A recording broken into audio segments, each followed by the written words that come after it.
Good morning students. आज हम लोग पढ़ेंगे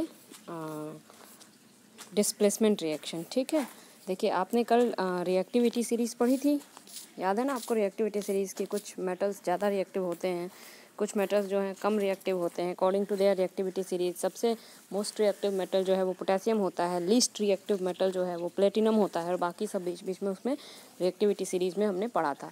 तो रिएक्टिविटी सीरीज़ के ही अकॉर्डिंग एक रिएक्शन होता है, type of reaction, that is displacement reaction. ठीक है, इसमें क्या होता है, देखिए स्टूडेंट्स, डिस्प्लेसमेंट रिएक्शन में जो ज़्यादा रिएक्टिव मेटल है, ध्यान से सुनिएगा, जो ज़्यादा रिएक्टिव मेटल है वो कम रिएक्टिव मेटल को उसके प्लेस से डिस्प्लेस कर सकता है। मतलब किसी सॉल्यूशन में सपोज़ कि कॉपर सल्फेट, ये जो आपको एक एक्टिविटी दी हुई है, सपोज़ कि कॉपर सल्फेट सॉल्यूशन है, ठीक है, इसमें हमने मैग्नीशियम रिबन को डाला, तो क्या होगा? मैग्नीशियम रिबन जो है वो कॉपर, चूँकि वो कॉपर से ज़्यादा रिएक्टिव है, ठीक है, तो वो कॉपर को उस सॉल्यूशन में से डिस्प्लेस कर देगा और ख़ुद उस सॉल्यूशन में चला जाएगा। जैसे कि आप जानते हैं कि जो ज़्यादा ताकतवर है वो कमज़ोर को मार के वहाँ से हटा देगा ना। सपोज़ कि कोई आप स्कूल आए हैं, सीट पे बैठे हैं, जो ज़्यादा ताकतवर बच्चा है, जो ज़्यादा मजबूत है, वो कमज़ोर बच्चे को पीछे हटा देगा कि भाई तुम हटो, मैं आगे बैठूंगा। वो नहीं हटेगा तो उसको मार पीट के हटा देगा। उसी तरीके से जो ज़्यादा रिएक्टिव मेटल्स होते हैं वो कम रिएक्टिव मेटल्स को अपनी जगह से हटाकर खुद उसकी जगह ले लेते हैं। ठीक है, तो ये है आपका displacement reaction. The most reactive metal displaces the least reactive metal from its solution. तो इसमें क्या हो रहा है, अगर हमने कॉपर सल्फेट सॉल्यूशन लिया है CuSO4, ठीक है, और उसको हम Mg से रिएक्ट करा रहे हैं, मैग्नीशियम रिबन को उसमें डाल दे रहे हैं, तो magnesium ribbon will displace the copper from copper sulphate solution and forms magnesium sulphate. ठीक है, तो कॉपर कहाँ डिपॉजिट होगा? उस रिबन के ऊपर कॉपर डिपॉजिट हो जाएगा। और आप देख रहे हैं कॉपर सल्फेट सॉल्यूशन का जो कलर है वो ब्लू होता है, तो ये कलर लेस हो जाएगा, क्योंकि वो कॉपर की प्रेजेंस की वजह से ब्लू था, लेकिन कॉपर हट गया तो वो कलर लेस हो गया। ठीक है, this is called displacement reaction. देखिए ये आपका रिएक्शन भी दिया हुआ है, Mg प्लस CuSO4, ये Cu यहाँ से हट गया, वो कॉपर के रूप में अलग हो गया, और क्या फॉर्म हो गया, किस चीज़ का सॉल्यूशन? MgSO4 का। ठीक है, अब देखिए नोबल गैसेस वो गैसेस होते हैं जो क्या बोलें, स्टेबल होते हैं, जो बहुत ज़्यादा रिएक्ट नहीं होते हैं, उनको बोलते हैं हम नोबल। मतलब कि जो नोबल हो जाते हैं, जो बहुत ज़्यादा रिएक्ट नहीं होते हैं, जैसे कि गोल्ड और प्लेटिनम है, ये सब नोबल मेटल्स हैं। ये बहुत ज़्यादा रिएक्ट नहीं करेंगे, क्योंकि इनकी वैलेंसी जो है ना, अभी आप वैलेंसी पढ़े नहीं, इसलिए ये वर्ड हम यूज़ नहीं कर रहे हैं, क्योंकि इनका जो इलेक्ट्रॉन है वो कंप्लीट है। ठीक है, इसलिए ये नोबल, बस आप इतना समझिए कि they don't react very much. ठीक है, आप गोल्ड को देखिए, गोल्ड, सोना क्यों बनता है, सोने का गहना क्यों बनता है? क्योंकि वो रिएक्ट नहीं करता। अगर हम एक तो चमकदार है, लस्ट्रस है, ठीक है, दूसरा वो रिएक्ट भी नहीं होता। ऐसा ना हो कि किसी कुछ एसिड, कुछ इससे पानी से अगर वो रिएक्ट होने लगे तो फिर तो वो तुरंत ख़राब हो जाएगा। हमने इतना महंगा सोना या प्लेटिनम का ज्वेलरी ख़रीदी और वो ख़राब हो जाए तो हमें तो घाटा लग जाएगा। इसलिए ये सब जो होते हैं वो एकदम ही लिस्ट रिएक्टिव, एकदम नीचे, एकदम मतलब उनको खौला देंगे, एकदम बहुत ही ज़्यादा गर्म करेंगे तब जाके वो कुछ रिएक्ट होंगे, ऐसे वो रिएक्ट नहीं होंगे। ठीक है, तो ये हैं नोबल गैसेस। अब देखिए सोने का आप कैसे अब देखिए हम लोग थोड़ा सा इसको रीडिंग कर लेते हैं, क्योंकि इसमें कुछ इंपॉर्टेंट एक मार्क्स के क्वेश्चन आ जाते हैं। Since noble metals are least reactive, they are not chemically affected by the substances around them. Hence, they do not get tarnished and retains their luster for very long time. Both these noble metals are also highly ductile and malleable. They can drawn into extremely thin wires and be beaten into thin foils. दोनों ही जो gold और platinum है, इनसे jewellery इसलिए बनाई जाती है कि दोनों ही हाईली मेलिएबल और डक्टाइल भी होते हैं। ठीक है, इनको हम लॉन्ग फॉयल में भी चेंज कर सकते हैं और लॉन्ग वायर में भी चेंज कर सकते हैं और थिन फॉयल में भी। ठीक है, it is because of this properties gold and platinum are used for making jewellery. ये क्वेश्चन आ सकता है कि why only gold and platinum are used for making jewelry? Because of their properties. It is least reactive, it is lustrous, very much lustrous, it don't react with other materials present in the environment. ठीक है, it is highly ductile and malleable. ये सब कुछ properties हैं, physical properties और chemical properties, जिसकी वजह से उनकी ज्वेलरी बनाई जाती है। Gold can also be used for plating other metals like copper and silver. Platinum is used for dentistry. देखिए ये बहुत इंपॉर्टेंट यूजेस हैं जो एग्जाम में आ जाते हैं, ठीक है।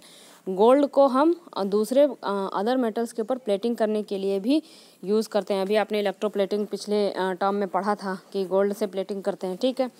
प्लेटिनम को हम डेंटिस्ट्री में भी यूज़ करते हैं। याद रखिएगा कि कौन से मेटल को डेंटिस्ट्री में यूज़ करते हैं, दैट मेटल इज़ प्लेटिनम, ठीक है। And in making scientific instruments, कौन सा मेटल साइंटिफिक इंस्ट्रूमेंट बनाने में यूज़ होता है, दैट इज़ प्लेटिनम। यहाँ पे ये अंडरलाइन कर लीजिएगा पूरा, ठीक है। Pure gold is very soft, therefore it can not be used for making jewellery in its pure form. Pure gold बहुत सॉफ्ट होता है, वो टूट जाएगा, उससे प्योर गोल्ड से हम ज्वेलरी नहीं बना सकते हैं, ठीक है। It is often mixed with silver और कॉपर। तो कैसे हम फिर गोल्ड से ज्वेलरी बनाते हैं, उसको हम थोड़ा बहुत कॉपर उसमें या सिल्वर उसमें मिक्स करते हैं, चांदी या कॉपर उसमें मिक्स करते हैं, तब हम उससे ज्वेलरी बनाते हैं। क्योंकि प्योर गोल्ड से अगर हम ज्वेलरी बनाएंगे तो वो टूट जाएगा, वो स्टेबल नहीं रहेगा, ठीक है, क्योंकि वो बहुत सॉफ्ट होता है। The purity of gold is expressed in terms of carats. Purity of gold को कैरेट्स में नापा जाता है, ठीक है। The carat number gives the number of part of gold present in 24 parts of the mixture with other metals. For example, अगर 23 carat का gold है, ठीक है, देखिए कैरेट में गोल्ड की प्योरिटी नापी जाती है। अगर 23 कैरेट का गोल्ड है, इसका मतलब है, अगर 22 कैरेट का गोल्ड है, इसका मतलब है कि उसमें 22 पार्ट्स जो है वो प्योर गोल्ड है, और 2 पार्ट्स जो, क्योंकि 24 कैरेट का होता है, ठीक है। 24 कैरेट में अगर 22 कैरेट का गोल्ड आपको मिल रहा है मार्केट में, तो 22 कैरेट का मतलब है कि 22 पार्ट जो उसमें गोल्ड डला हुआ है, और 2 पार्ट या तो उसमें कॉपर या तो उसमें सिल्वर की मिक्सिंग की हुई है। जैसे 18 कैरेट के गोल्ड मिलते हैं, तो 18 कैरेट का अगर गोल्ड मिल रहा है तो उसमें 18 पार्ट जो है वो गोल्ड का है, और जो आपका उसमें बाकी बच गया 24 - 18, ठीक है, वो आपका क्या है, कॉपर या सिल्वर डला हुआ है, ठीक है। तो जितने भी कैरेट लिखा हुआ है कि 9 कैरेट का गोल्ड आजकल आप अमेजन पे देखेंगे तो मिल जाएगा, मतलब उसमें 9 पार्ट ही गोल्ड है, बाकी का जो है सब कुछ उसमें कॉपर है, ठीक है। तो कैरेट के हिसाब से आप उसकी प्योरिटी नाप सकते हैं। चलिए यूजेस देखते हैं, यूजेस ऑफ मेटल्स। अच्छा, अभी हमें पढ़ना था एलॉयज़, ठीक है। क्या पढ़ना है, एलॉय। देख लेते हैं एलॉय कहाँ पर है, एक minute.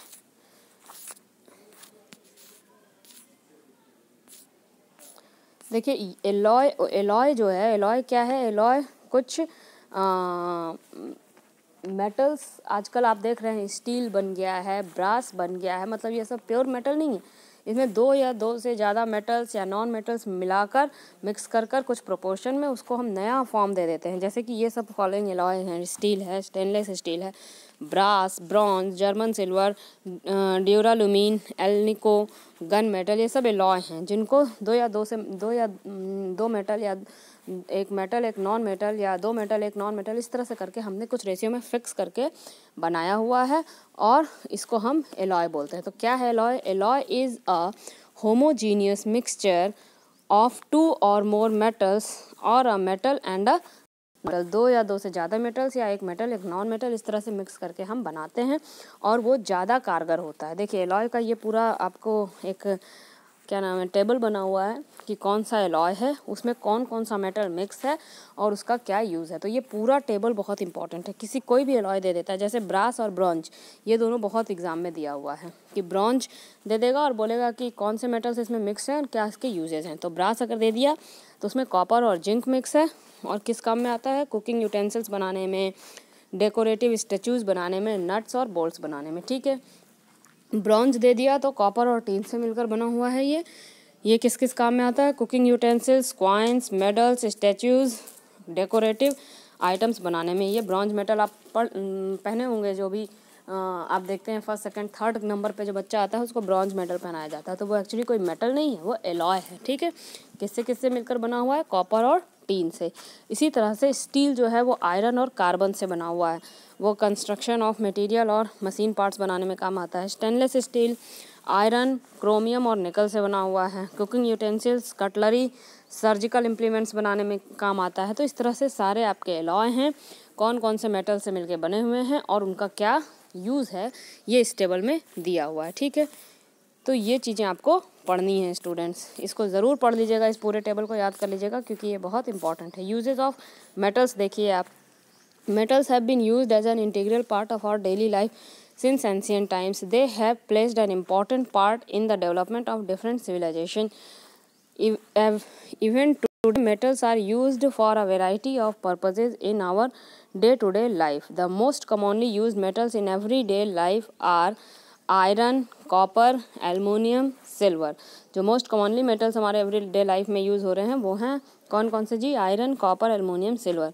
Iron is most widely use metal. It is used for making cooking vessels, water boilers, stoves, toys. देखिए ये अलग अलग यूजेस दिए हुए हैं। इसमें आपको जो मेन यूजेस हैं आयरन के यूजेस आ सकता है, या पूछ सकता है कि जैसे कि इलेक्ट्रोमैग्नेट्स बनाने के लिए कौन सा मेटल यूज़ हो रहा है, तब आपको लिखना पड़ेगा आयरन। तो इसका यूज़ आपको दोनों तरीके से याद, एक तो यूजेस ऑफ आयरन दे दिया तब भी आपको याद रखना है, और अगर एक यूज़ उठा के दे दिया कि ये बनाने में कौन सा मेटल यूज़ हो रहा है तब भी आपको याद रखना है, ठीक है।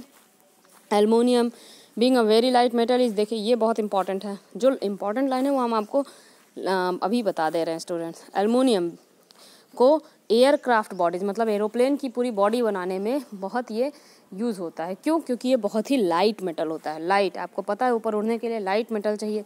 अगर हम लोहे का बना देते हैं तो वो तो वैसे ही इतना हैवी हो जाएगा, उसको मुड़ाएंगे कैसे?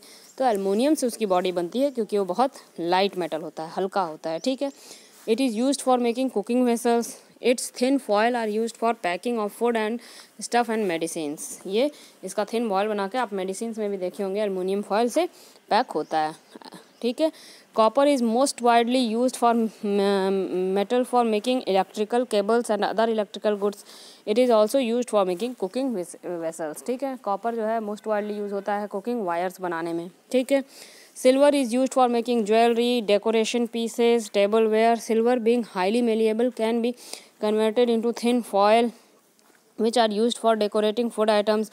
Silver is very good conductor of electricity but it is, ये देखिए अब ये बहुत इंपॉर्टेंट पॉइंट है, ये हमेशा आता है एग्जाम में। सिल्वर जो है बहुत ही अच्छा गुड कंडक्टर ऑफ इलेक्ट्रिसिटी है। इलेक्ट्रिसिटी मतलब इसमें बहुत अच्छा पास हो जाता है, लेकिन ये इलेक्ट्रिक वायर बनाने में काम नहीं आता। आप इलेक्ट्रिक वायर देखिए वो ज़्यादातर कॉपर से बना होता है, ठीक है, सिल्वर से नहीं बना होता, जबकि वो बहुत ही गुड कंडक्टर है इलेक्ट्रिसिटी का। क्यों? क्योंकि बहुत महंगा होता है। तो आपसे क्वेश्चन यही पूछेगा कि being silver is a good conductor of electricity but why it is not used for making cable wires? Because it is very costly या because it is very expensive, ठीक है। पता लगा हमने सिल्वर का तार बना दिया, पूरा चोरी हो गया, ठीक है। तो बहुत महंगा होता है वायर बनाने के हिसाब से, ठीक है। चलिए अब यूजेस ऑफ नॉन मेटल्स देख लीजिए, इसमें से भी बीच में यूज़ पूछ लेता है। Nitrogen in the form of fertiliser is essential for growth and development of nitrogen, fertilisers के रूप में यूज़ होता है। Phosphorus is used for making match box industry and fertilisers. Match box जो आप माचिस का ऊपर का देखते हैं ना मसाला जो जलाते हैं आप रेड कलर में, वो फॉस्फोरस से बना रहता है, ठीक है। Iodine is used as antiseptic. Antiseptic में कौन सा मेटल यूज़ होता है? Iodine, non metal. Sulphur is used for making fire crackers, gun powder and sulphuric acid. Sulphur जो है फायर क्रैकर्स में, गन पाउडर बनाने में यूज़ होता है। ऑक्सीजन तो आपको सभी को पता है, essential for survival of living beings. Diamond is used for making jewellery, in cutting glass and grinding of tools. जो कि डायमंड बहुत हार्ड मेटल होता है तो ये ज्वेलरी बनाने के काम में तो आता ही है, लेकिन ग्लास को कट करने में, टूल्स को ग्राइंड करने में भी काम आता है। Graphite is used for making batteries and pencils. Graphite जो आप पेंसिल लिखते हैं उसके सामने का जो काला काला जिससे आप लिखते हैं वो ग्रेफाइट से बना होता है, और बैटरीज में जो मसाला रहता है वो भी ग्रेफाइट से बना रहता है, ठीक है। तो ये है पूरा मेटल्स एंड नॉन मेटल्स, इसको ध्यान से पढ़िएगा स्टूडेंट्स आप लोग, और फिर जो भी डाउट्स हों उसको पूछिएगा, ठीक है। देखिए आपको ये जो आपका ये दिया हुआ है नीचे में पूरा क्या बोलते हैं इसको, कीवर्ड्स। ये कीवर्ड्स में से भी क्वेश्चन पूछ लेता है डिफाइन करने के लिए, ठीक है। तो कीवर्ड्स आज आपका होमवर्क है कि कीवर्ड्स आप उसको पूरा करेंगे, ठीक है। Thank you.